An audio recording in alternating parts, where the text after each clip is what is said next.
Hey everybody, Mary Fran Bontempo here. And before we get started with today's show, I just wanted to let you know that my new book, From Broken to Brilliant, How to Live a Brilliantly Resilient Life, is available on Amazon. Super excited about this book, which provides a roadmap of how to live a brilliantly resilient life. You'll get advice not only from me, but from so many dozens of our podcast guests who were kind enough to share their tips on how to reset, rise, and reveal your own brilliance. So head on over to Amazon, get a copy of the book From Broken to Brilliant, and now let's get on with the show. Welcome to the Brilliantly Resilient podcast. What's your train wreck? Everyone has one. The question is, are you just visiting or are you going to live there? I'm Mary Fran Bontempo. Join me and let's learn how to come through those train wrecks, not broken, but brilliant.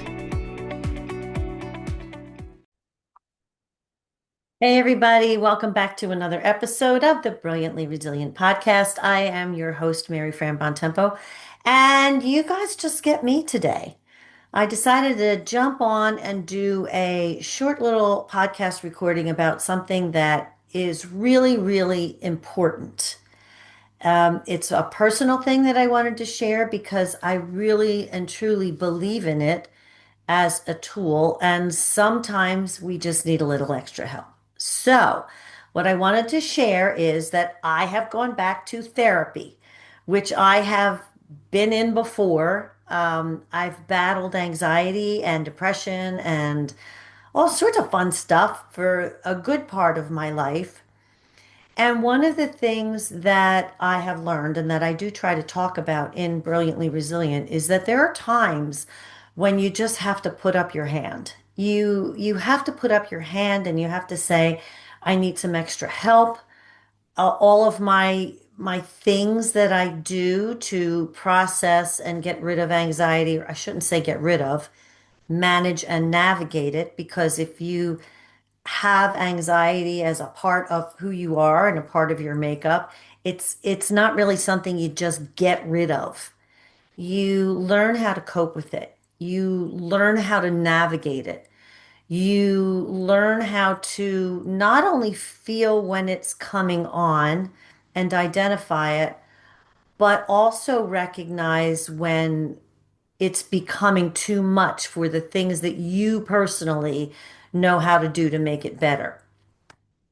So, to that end, I believe and I speak often about putting a tribe of people together, experts, mentors, friends, supporters, people who can help you in times of stress or challenge. I talk about how our families, as much as they love us and are the people who we can count on to comfort us and pat us on the head, that's not always what we need. And sometimes you need to go outside of your sphere of people, of influence, of those closest to you. And again, put your hand up and ask for help. So I have been feeling really stressed lately. And I'll be honest, I'm not going to say anything political here, but especially since the election, I'm very uncomfortable with the direction that our country is taking. I'm very uncomfortable with the way people are being treated. I'm uncomfortable with a lot of big things that are outside of my control. I talk about controlling the controllables. These are not things that I can control. But what I found is that because of those feelings, I was starting to operate at a much higher level of anxiety and frustration and, frankly, anger than I experience on a usual normal level. This was an anger that was with me a lot and in some ways consuming me and frustrating me and just making me really want to lash out about things that I just felt were so wrong. The consequence of that is that it was spilling over into who I want to be as a person with my family and with the people closest to me. Waking up and operating at a much higher start to my usual level of anxiety, which has been something that I've been able to manage over the years.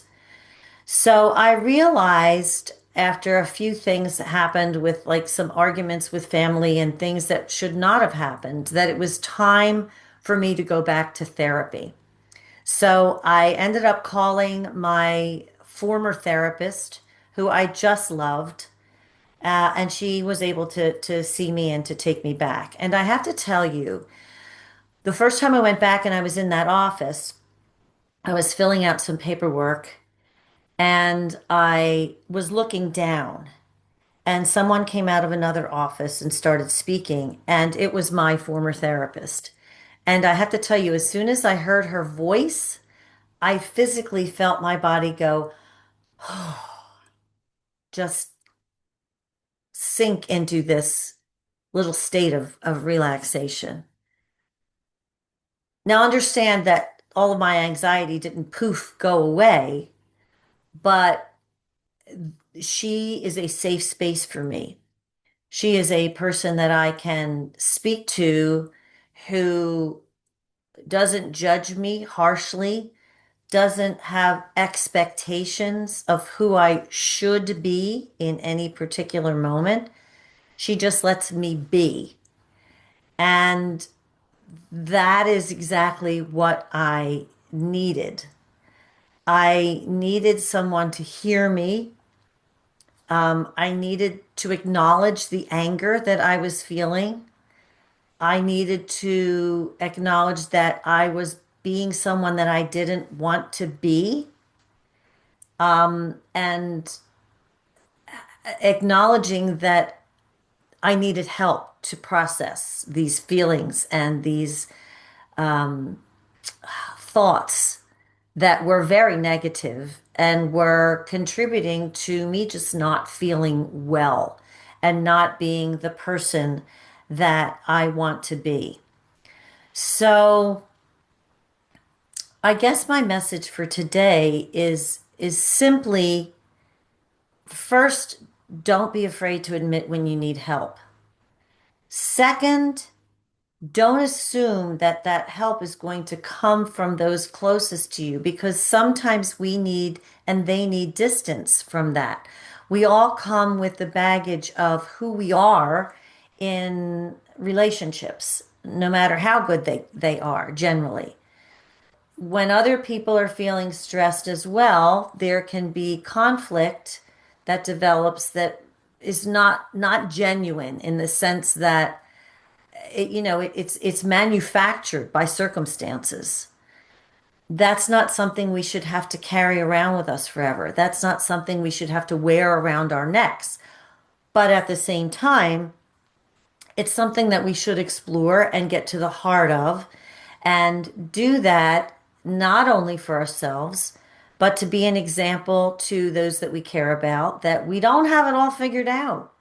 No matter how together you may look, no matter how many books you may write, that doesn't mean that you have it all figured out. I don't. I certainly don't.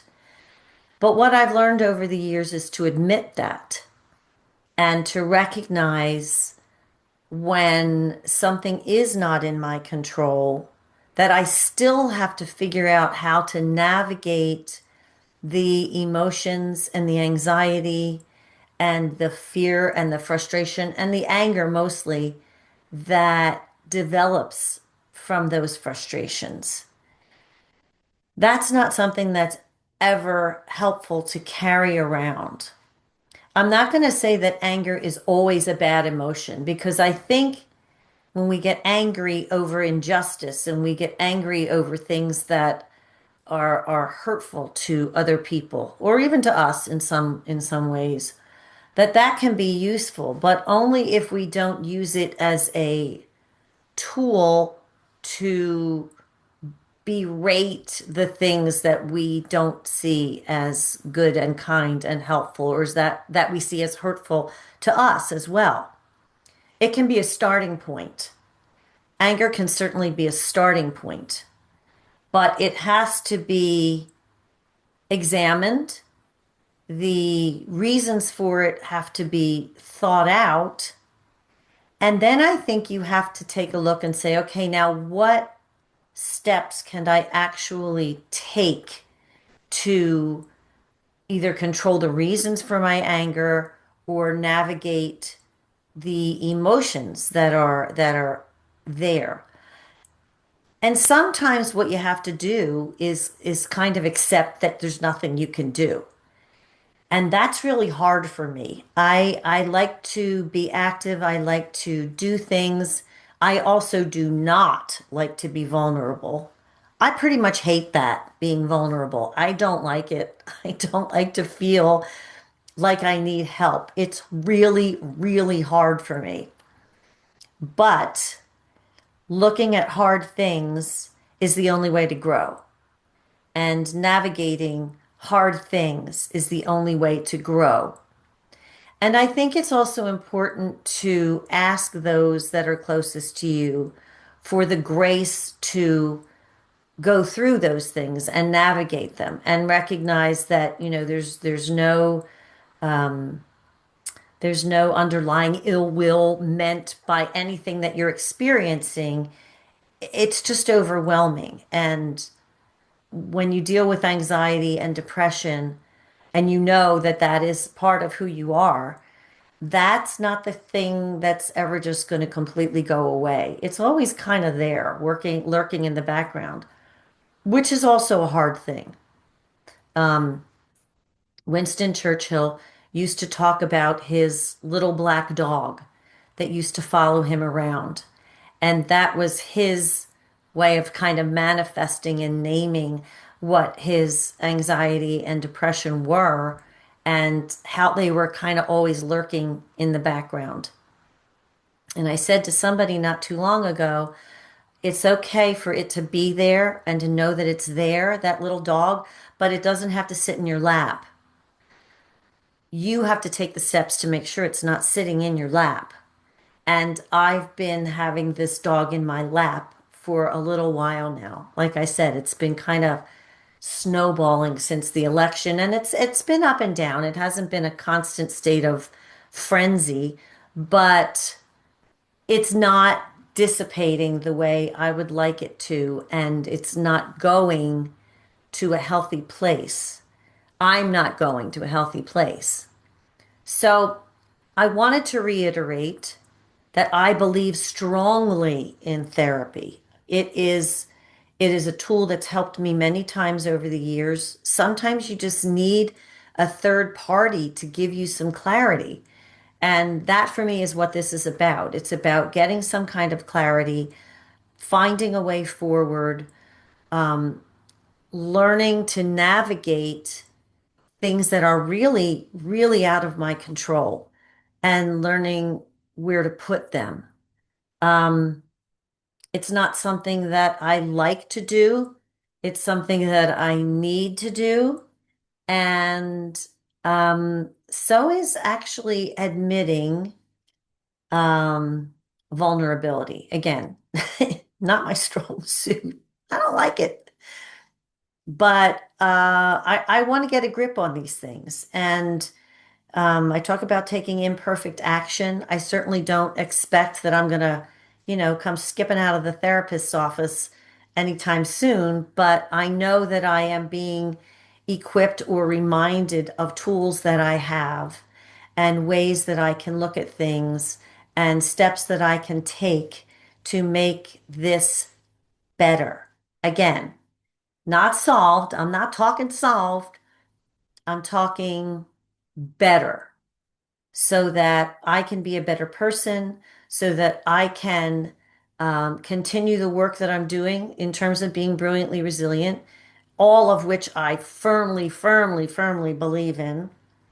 But again, the biggest thing that I think you sometimes need to do is put up your hand and go, "Hey, I'm out. I'm out of juice. I'm out of my mojo right now. I'm out of ideas. And I just need to rest in that place and kind of unburden myself and let somebody who's neutral, but who is kind, give me some direction. And I'm okay with that. I am okay with taking direction because I am not so vain as to think I need, I know everything. I don't think I know everything, at least not most of the time. And by all means, keep a sense of humor if you can, because gosh, life today is not easy. It is hard. People are angry. I'm angry. But we have to find a way to get past that and to communicate and to work on advancing, evolving, being kind, and growing. So, anyway, there's my confession of the moment, of the day, of the week, of the whatever. Please, if you need help, please, please, please put up your hand and get it. Don't assume that you'll be able to just talk yourself out of places, especially if they get to be dark. Help is there and there's a reason for it. So please take care of yourselves. Feel free to reach out to me at maryfranbon@gmail.com. Head on over to brilliantlyresilient.net for your doses of your brilliance bits and sign up for all that. I've got some really good things coming up. I'm going to be launching some brilliantly resilient mini courses that are going to be like bite-sized lessons to help you become resilient, to rise and thrive, and to reveal your brilliance to the world. So let's keep in touch. And thanks for listening. I hope that this was not just something that you would see as self-indulgent, but maybe as an admission that I think everybody struggles. I'm no different than anybody else, but I would like to see everybody put their hand up if they are struggling and get the help you need. So have a brilliantly resilient day. I will see you next time on the Brilliantly Resilient podcast, and have a great day. Bye, everybody. Thanks for tuning in to the Brilliantly Resilient podcast. Join our Facebook group and follow us on YouTube to be inspired with tools to reset, rise, and reveal your brilliance.